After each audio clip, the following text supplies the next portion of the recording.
Hey everyone, welcome back to the studio. We had Graham Drew with us last time talking about Raidon in Calgary, and a lot of you guys had some follow-up questions, so he's back. Thank you for coming in. Thanks for having me. I think what's going to happen, you're going to read me some of these questions, and I'm going to hammer through them. Sounds great. Let's do it. Let's get after it.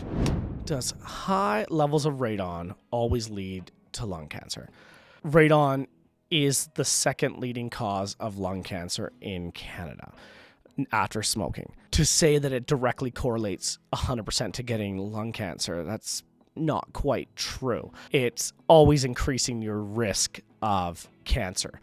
I like to explain it, and this is a really basic 5-year-old way of explaining. This is how I explain to my wife about radon. It's like having a dartboard on the other side of the basement, and you're throwing pins at it. You're going to keep on throwing them, and every one of those pins is a radon particle that you're exposed to. If I sit there for a day and I throw pins at that dartboard, the chance of me hitting the bullseye is pretty next to none. It could happen. There's always a chance that I could fluke out and get it. But if I sit there for 20 years throwing the pins at that dartboard, eventually I'm going to hit the bullseye and I'm going to get it.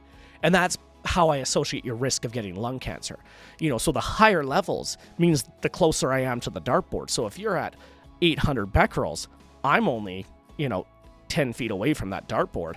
There's a high chance I'll hit it eventually on that bullseye with that pin. If you're at 100 becquerels, I'm standing on the other side of the basement 22 feet away. My chances of hitting it are slim. Eventually, it's time. The longer duration you're exposed to that, eventually you will hit the bullseye. It directly correlates to lung cancer. Are you going to go into someone's basement that has 800 becquerels for the afternoon and have a couple beers downstairs and get lung cancer? Your probability is pretty low. If you stayed there for 10 years in that basement, your probability goes up quite high. Bottom line is radon does increase your chance of getting lung cancer.